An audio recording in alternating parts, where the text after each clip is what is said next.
So here we go. Number one, life's not easy. Life is not easy. It is not. Don't try to make it that way. Life's not fair. It never was. It isn't now, and it won't ever be. Get over it and get on with it. And yes, most things are more rewarding when you break a sweat to get them. Number two, I love this one. Unbelievable is the stupidest word in the dictionary. Should never come out of our mouths. Think about it. To say, oh, wow, what an unbelievable play. It was an unbelievable book, an unbelievable film, an unbelievable act of courage. Really? It may be spectacular, it may be phenomenal, most excellent or outstanding, but unbelievable? Give others and yourself more credit. It just happened. You witnessed it. You just did it. Believe it. What about the other side of unbelievable? You know, that side when we humans underperform or act out of our best character. For instance, man flies a suicide jet into the World Trade Center. Millions die from diseases every day that we have cures for. Bob the Builder swears that he's going to have your house built by Thanksgiving, and you can't move in until Christmas the next year. Our best friends lie to us, and we lie to ourselves all the time. Unbelievable? I don't think so. Again, it just happens, and it happens every day. Nothing that we Homo sapien earthlings do is unbelievable. And if there's one thing you can depend on people being, it's people. So we shouldn't be surprised. We, us, are the trickiest mammals walking the planet. I'm not worried about the monkeys. I'm worried about you and me. So acknowledge the acts of greatness as real, and do not be naive about mankind's capacity for evil, nor be in denial of our own shortcomings. Happiness is an emotional response to an outcome. If I win, I will be happy. If I don't, I won't. It's an if-then, cause and effect, quid pro quo standard that we cannot sustain because we immediately raise it every time we attain it. You see, happiness demands a certain outcome. It is result reliant. And I say, if happiness is what you're after, then you're going to be let down frequently, and you're going to be unhappy much of your time. Joy, though, joy is a different thing. It's something else. Joy is not a choice. It's not a response to some result. It's a constant.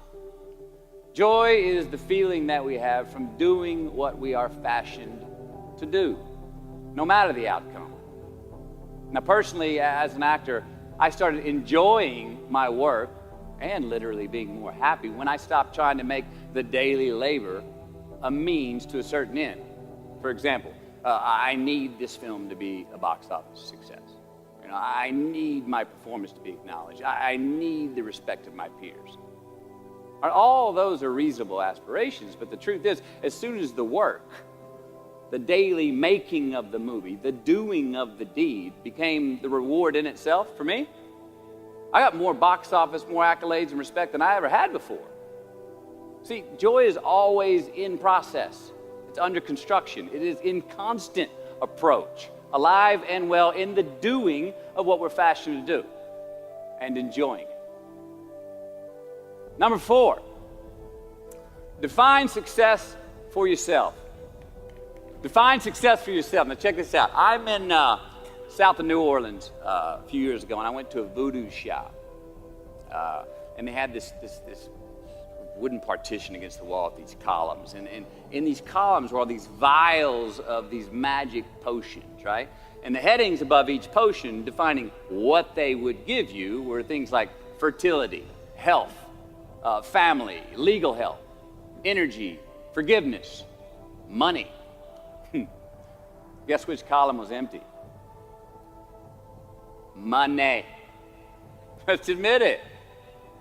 Money is king today. It's what makes the world go round. It is success. The more we have, the more successful we are, right? Now, I would argue that our cultural values have even been financialized. Humility is not in vogue anymore. It's too passive. It's a get rich quick on the internet, rich is 15 minutes of fame world that we live in, and we see it every day. But we all want to succeed, right? So the question that we got to ask ourselves is, what success is to us, what success is to you. Is it more money? That's fine. I got nothing against money. I don't. Maybe it's a healthy family. Maybe it's a happy marriage. Maybe it's to help others, to be famous, to be spiritually sound, to leave the world a little bit better place than you found it. Continue to ask yourself that question. Now, your answer may change over time, and that's fine. But do yourself this favor. Whatever your answer is, don't choose anything that will jeopardize your soul. Prioritize who you are, who you want to be, and don't spend time with anything that antagonizes your character. Don't drink the Kool-Aid, man. It tastes sweet, but you will get cavities tomorrow, all right? Life is not a popularity contest. Be brave, take the hill, but first answer that question, what's my hill? So, me, how do I define success? For me, myself. Well, for me, it's a measurement of 5 things. We got fatherhood. We got being a good husband. We got my health, mind, body, and spirit. We got career, and we got friendships. These are what's important to me in my life right now. So I try to measure these 5 things each day. I check in with them. I like to see whether or not I'm in the debit section or the credit section with each one. Am I in the red or am I in the black? You follow? For instance, sometimes say my career's rolling.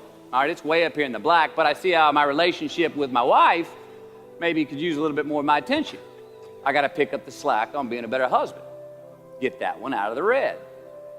Or say my spiritual health could use some maintenance. It's down here, but hey, man, my friendships and my social life, they're in high gear, right? I got to recalibrate. Checks and balances. I got to go to church. Remember to say thank you more often, something. But I got to take the tally because I want to keep all 5 in healthy shape. And I know that if I don't take care of them, if I don't keep up maintenance on them, one of them is going to get weak, man. It's going to dip too deep into the debit section. It's going to go bankrupt. It's going to get sick, die even. So first, we have to define success for ourselves. And then we have to put in the work to maintain it. Take that daily tally. Tend our garden. Keep the things that are important to us in good shape. I mean, let's admit it. We've all got 2 wolves in us. A good one and a bad one. And they both want to eat.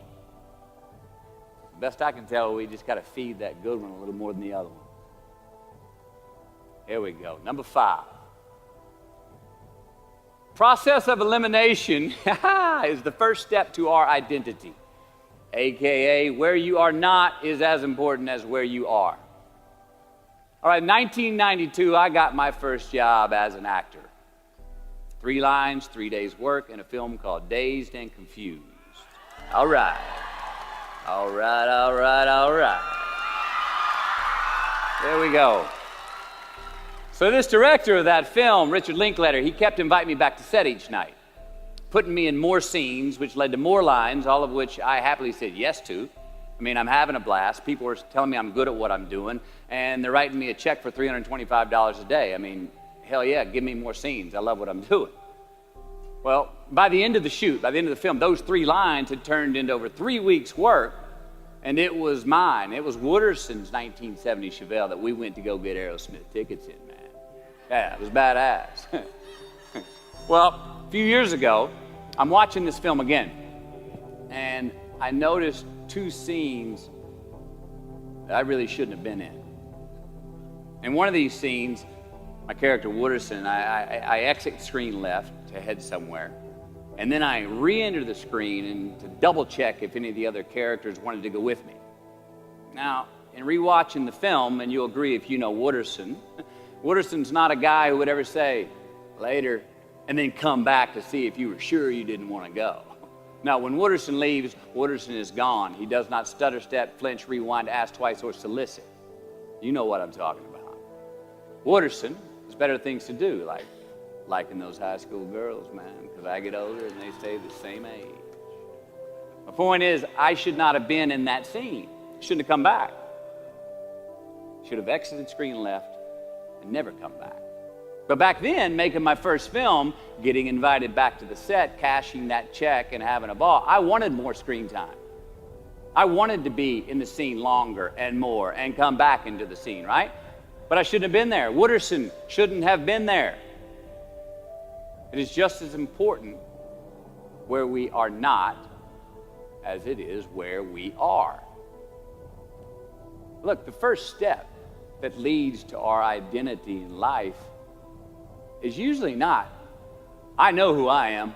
I know who I am. That's not the first step. The first step's usually, I know who I am not. Process of elimination. Defining ourselves by what we are not is the first step that leads us to really knowing who we are. You know that group of friends that you hang out with that really might not bring out the best in you? You know, they gossip too much, or they're kind of shady.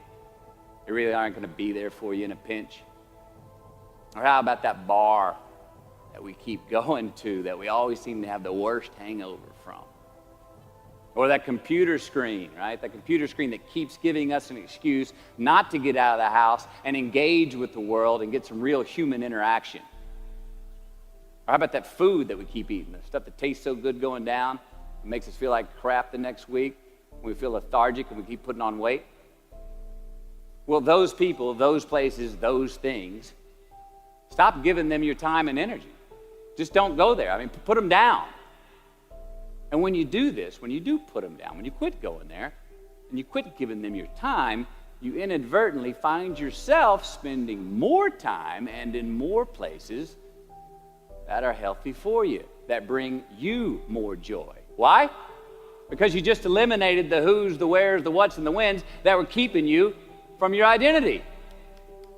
Like, trust me, too many options, I promise you this, too many options will make a tyrant of us all. All right, so get rid of the excess, the wasted time. Decrease your options.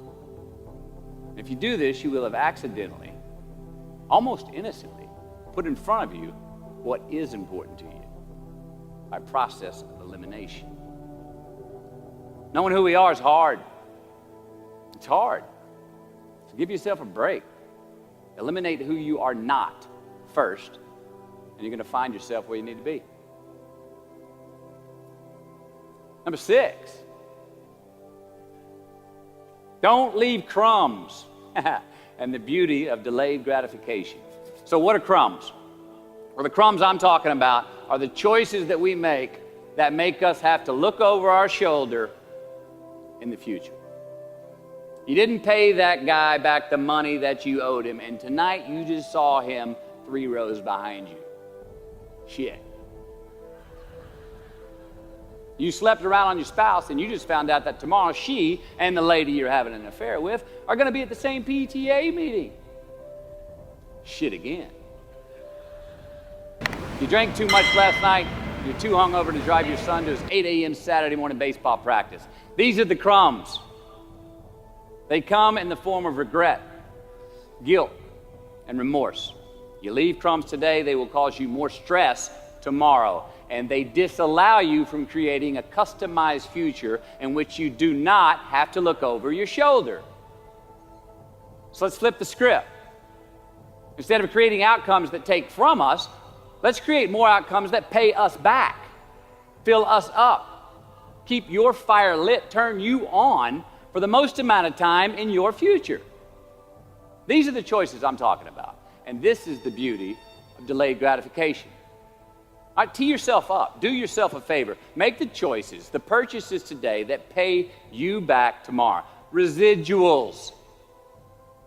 In my business, we call it mailbox money. If I do my job well today, and that movie keeps rerunning on TV, 5 years from now, I'm getting checks in the mailbox. It's a heck of a deal.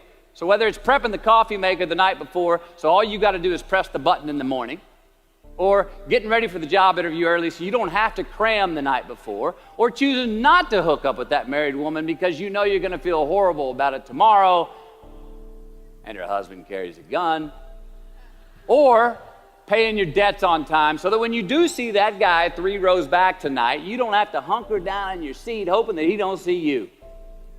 Get some ROI. You know what that is? Return on investment. your investment. You. Customize your future. Don't leave crumbs. Number 7. Dissect your successes and the reciprocity of gratitude. We so often focus on failure, don't we?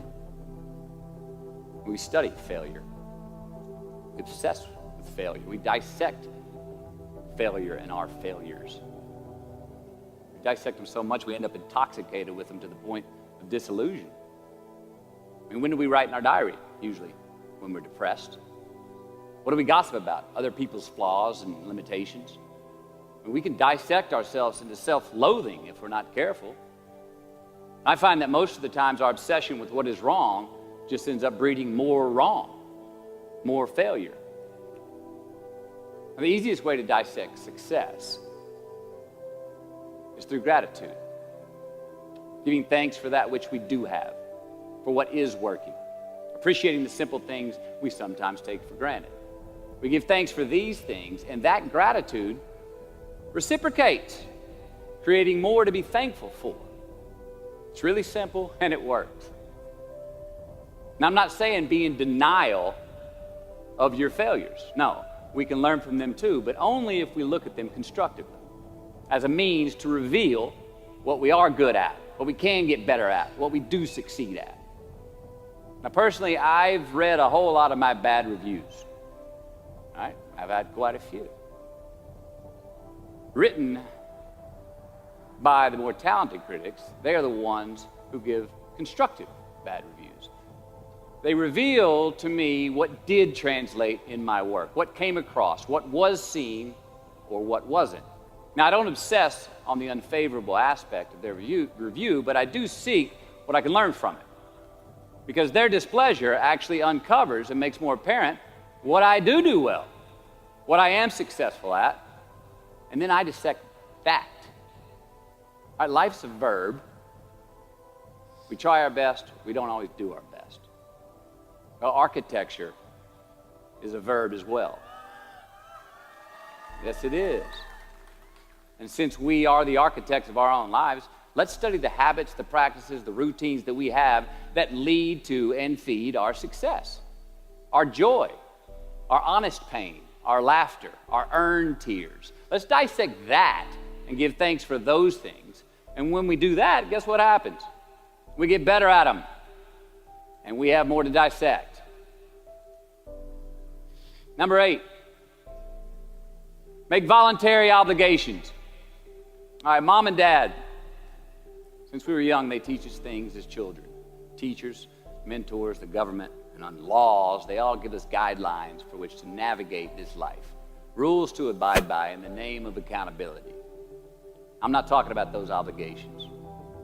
I'm talking about the ones that we make with ourselves, with our God, with our own consciousness.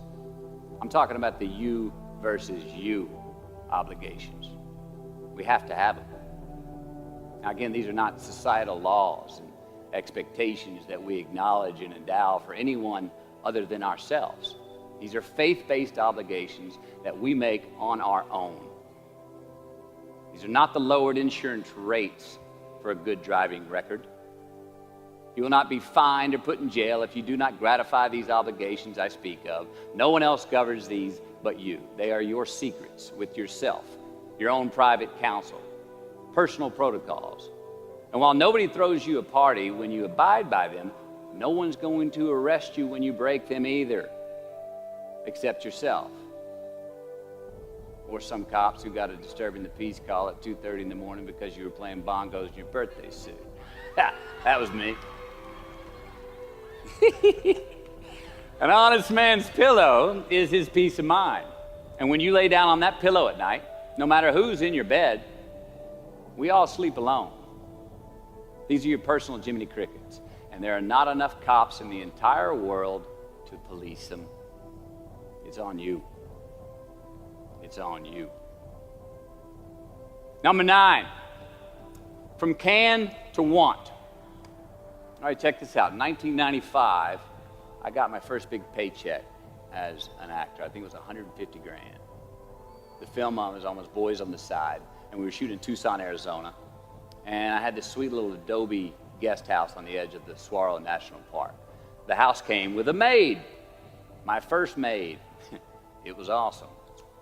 So I got a friend over one Friday night, and we're having a good time, and I'm telling her about how happy I am with my setup. The house, the maid, especially the maid.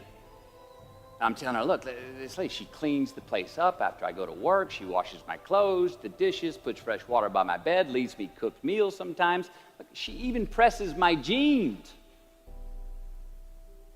And my friend, she smiles at me, happy that I'm excited over this. And she says, well, that's great, Matthew, if you like your jeans pressed. And I kind of looked up at her, my jaw caught hanging open. I stuttered a moment. Had that dumbass look that you get when you just been told the truth and you didn't think about it, and it hit me. I hate that line going down the front of my jeans. I hate that line. And it was then, for the first time, that I noticed it. I'd never thought about not liking that starched line down the front of my jeans because I'd never had a maid to iron my jeans before. And since she did, now for the first time in my life, I just liked it because I could get it. I never thought about if I really wanted it. Well, I didn't want it there, that line. And that night I learned something. Just because you can, nah, come on. It's not a good enough reason to do something. Even when it means having more. Be discerning. Choose it because you want it. Do it because you want to. Never had my jeans pressed again. I hate that line. Number 10, a roof is a man-made thing. This may cut a little close to the bone since the geography, but I think we all were there and we'll all remember where we were. But in January the 3rd, 1993, it was the NFL playoffs, and your Houston Oilers were playing the Buffalo Bills. The Oilers were up 28-3 at halftime. 35-3 early in the third. Frank Reich and the Bills come back to win 41-38 in overtime for one of the greatest comebacks in NFL history. Yeah, the Bills won, but they didn't really beat the Oilers. The Oilers lost that game. They beat themselves.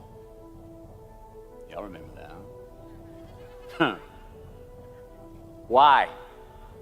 Why'd they beat themselves? Or how? Was it because at halftime they put a ceiling, a roof, a limit on their belief in themselves, aka the prevent defense? Or maybe they started thinking about the next opponent in the playoffs at halftime. I mean, they were up. And they came out and played on their heels, lost the mental edge the entire second half, and voila, they lost. In a mere 2 quarters, defensive coordinator Jim Eddy went from being called the defensive coordinator of the year and the man first in line to be a head coach next year to a man without a job in the NFL. You ever choked? Nobody has ever choked? I have. You know what I'm talking about, fumbling at the goal line, stuck your foot in your mouth once you got to the microphone, had a brain freeze on the exam that you were totally prepared for. Forgot the punchline to a joke in front of 4,000 graduating students at the University of Houston commencement. Or maybe you've had that feeling of, oh my God, life just cannot get any better than this moment. And ask yourself, do I deserve this? Now what happens when we get that feeling? We tense up. We have this sort of outer body experience where we are literally seeing ourselves in the third person. And we realize that the moment just got bigger than us. You ever felt that way? I have. And it's because we have created a fictitious ceiling, a roof, to our expectations of ourselves. A limit where we think it's all too good to be true. But it's not. And it's not our right to say or believe it is. We shouldn't create these restrictions on ourselves. A blue ribbon, a statue, a score, a great idea, the love of our life, a euphoric bliss. Who are we to think that we don't deserve or haven't earned these gifts when we get them. It's not all right. But if we stay in process, all right, within ourselves, in the joy of the doing, we will never choke at the finish line. Why? Because we aren't thinking of the finish line. Because we're not looking at the clock. We're not watching ourselves on the Jumbotron performing the very act that we're in the middle of. No, we're in process. The approach is the destination, and we are never finished. Bo Jackson, what did he do? He used to run over the goal line, through the end zone, and up the tunnel. The greatest snipers and marksmen in the world, they don't aim at the target. They aim on the other side of the target. We do our best when our destinations are beyond the measurement, when our reach continually exceeds our grasp, and when we have immortal finish lines. And when we do this, the race is never over. The journey has no port.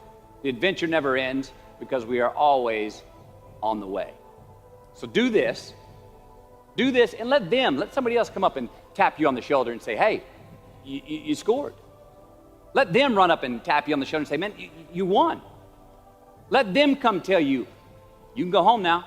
Let them say, I love you too.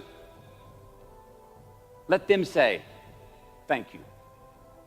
Take the lid off the man-made roofs that we put above ourselves and always play like an underdog. Here we go. Number 11, turn the page. The late and great University of Texas football coach Darrell Royal. I don't know if y'all remember him. He won a national championship in '69. He won a couple of national championships.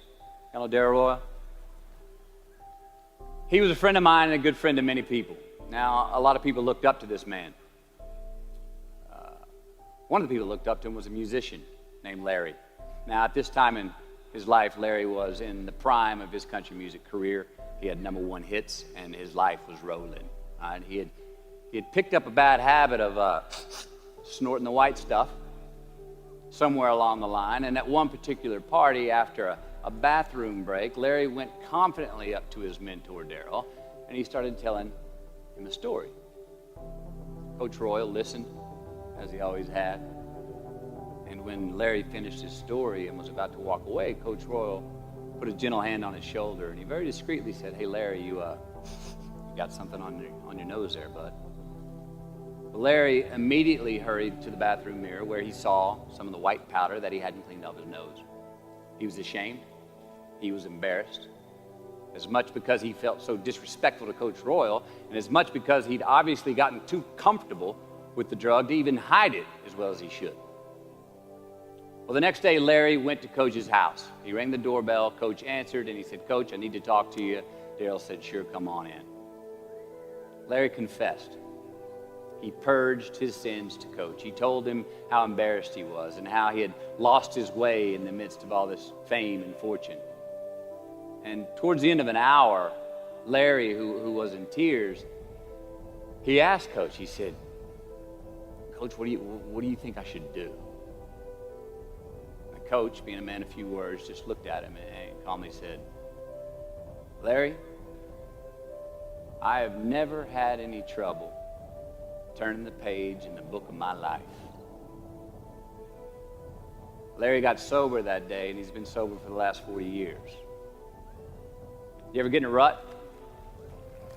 You know what I'm talking about? You get in a funk? Get stuck on the merry-go-round of a bad habit? I have. Look, we're going to make mistakes. You got to own them. Then you got to make amends. And then you got to move on. Guilt and regret kills many a man before their time. So turn the page. Get off the ride. You are the author of the book of your life. Turn that page. Number 12. Give your obstacles credit. You know those no fear t-shirts that were out? I don't know. People used to wear them 10 years ago. No fear. You may remember those, or it's just me? I saw them everywhere. All right. I don't get them, and I never did. I mean, I try to scare myself at least once a day. I mean, I get butterflies every morning before I go to work. I was nervous before I got here to speak tonight. I think fear is a good thing. Now, why? Because it increases our need to overcome that fear. All right, so say your obstacle is fear of rejection. All right, you want to ask her out, or you want to ask him out, but you fear that he or she may say no. All right, you want to ask your boss for that promotion, but you're scared he's going to think you're overstepping your bounds. Well, instead of denying those fears, declare them. Say the fear out loud. Admit it. Give them the credit they deserve. Don't get all macho and act like they're no big deal.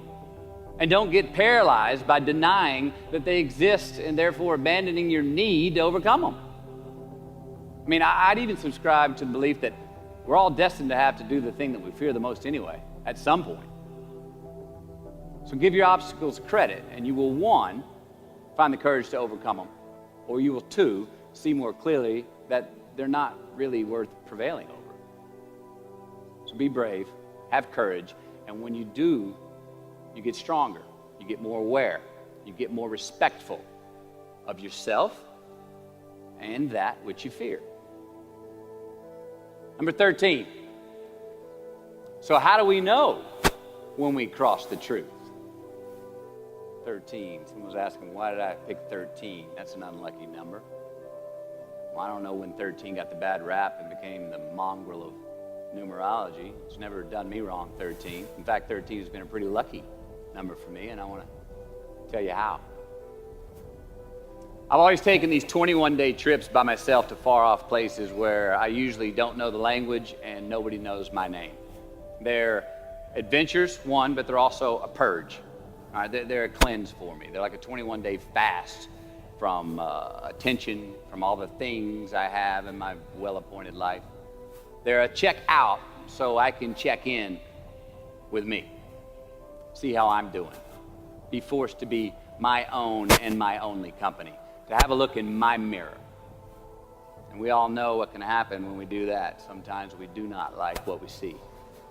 Well, in 1996, right after I got famous from a film I did called A Time to Kill, I headed out on one of these 21-day walkabouts, and this time to the jungles and the mountains of Peru.